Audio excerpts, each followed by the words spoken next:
I'm Hazel. This is my channel. This is Reflect. This is where we talk about art and philosophy and books. Today we're going to be talking about love and relationships. And basically, anytime I look here, it's because I'm looking at my laptop. This is where my notes are. I think that a lot of the friction and the negative emotions and this sort of tension that can happen in relationships that are otherwise very loving and healthy happens because of a lack of imagination and inquiry. So I was reading this Marginalia article by Maria Popova, and I'll link it in the description. But basically, she was referencing this essay called The Sublime and the Good by Iris Murdoch. She was a philosopher and novelist.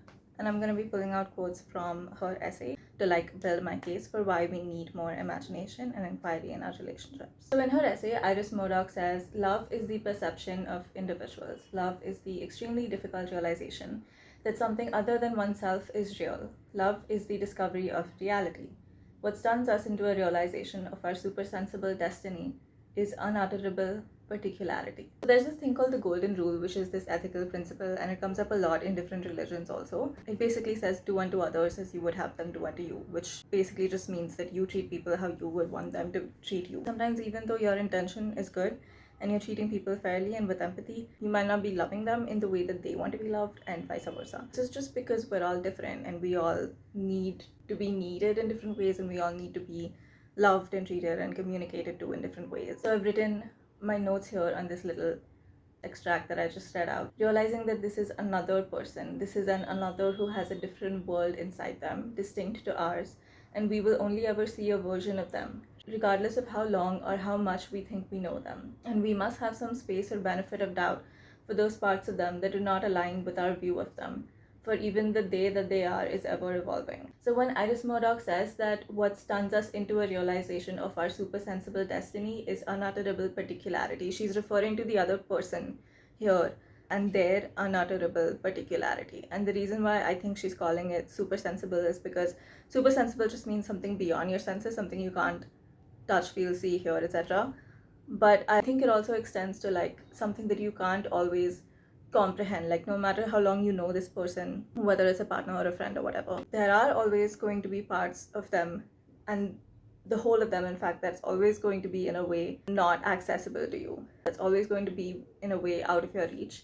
And the more that you try to resist that fact and try to pull them back in to fit a mold that you have created for them, or the mold that you met them in or that you knew them in, the more frustrating and painful it can be when you realize that this is a separate person. Just because they're your partner does not mean that you form a whole. This is ultimately an other, and you must respect them, see them as another. So I'm not suggesting hyper independence or you be a whole complete you and you're not allowed to need other people or have your own needs and wants fulfilled. I'm in fact suggesting even more community, even more different people. Just because you have a partner doesn't mean you don't need friends. Just because you have friends and community doesn't mean that you don't necessarily need a partner. And also what's important is a good and nourishing inner world, like a good self relationship. But when it comes to just this person and you, just your relationship with them, what's important is space and communication and your willingness to see the other that they are. So Murdoch writes, the enemies of love are social convention and neurosis.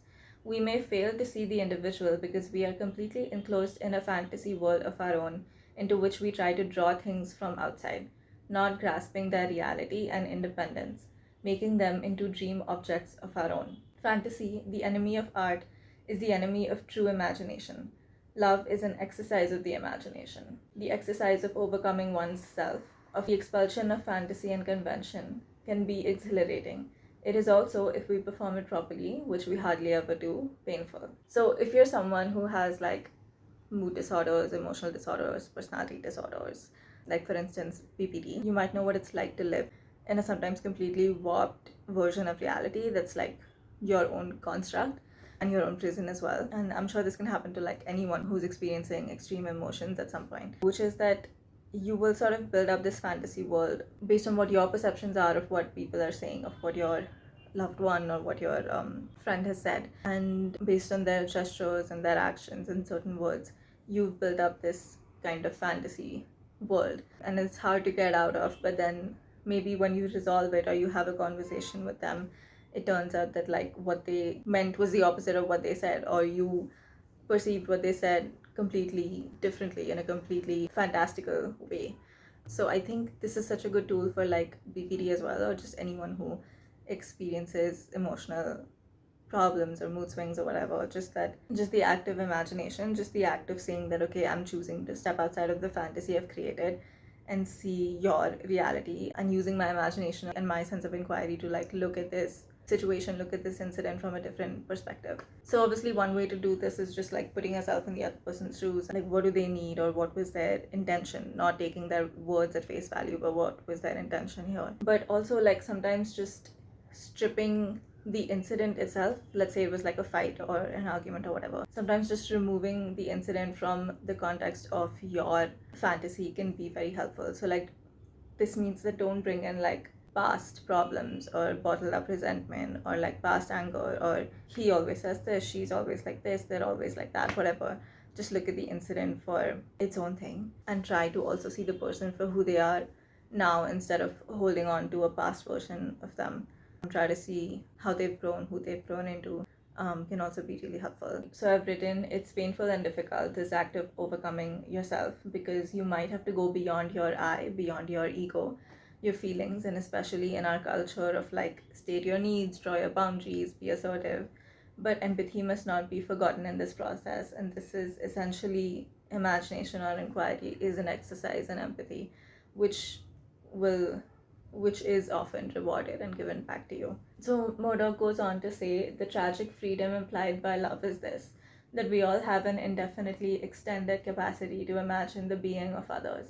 Tragic because there is no prefabricated harmony, and others are, to an extent we never cease discovering, different from ourselves.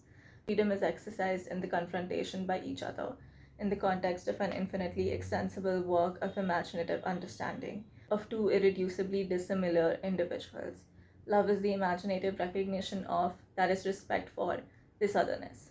So, this is to say that if you have a partner, there's not necessarily going to be like this fantasy of two halves completing a whole. Or even with friendships or found family, there is effort and active imagination required.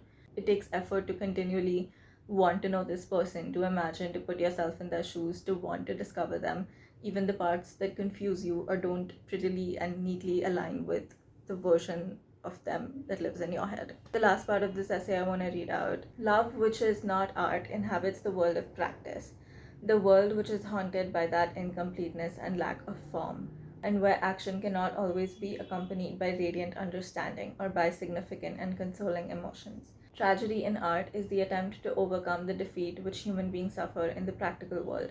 It is the human spirit mourning and yet exulting in its strength. In the practical world, there may be only mourning and the final acceptance of the incomplete. Form is the great consolation of love, but it is also its great temptation. So I've written that often there are no clear resolutions, outcomes, or returns from this back and forth of understanding and loving. There's no tangible reward or neatly packaged results of your effort. Art has endings and conclusions, but this is not the same for relationships. It's a lot of learning to love, and oftentimes you may put in the effort and not feel the rewarding emotions or receive returns immediately. But I do like to think that people can change and learn to love in ways that they hadn't considered before, or show up in your relationship in ways that they didn't, or in ways that they didn't know how to before. So Murdoch is saying that like art can have this sort of completeness, but in the real world, with love at least, there has to be a final acceptance of the incomplete. But I don't agree with that, because I don't think that, wow, oh, that's crispy. I don't think that there is an incompleteness in our relationships, in the sense of, yeah, we'll never fully understand each other, we may not fully understand ourselves, we may not fully understand our relationship, but I don't think that that's because of an incompleteness. I think that that's just like I don't think you have to accept an incompleteness. I think you just have to accept a flow, like a very natural ebb and flow, like which may sometimes be like huge crashing waves going up and down, but like there will be periods of understanding, there will be periods of like where you're doing this exercise of imagination and inquiry, and where your partner is doing that for you.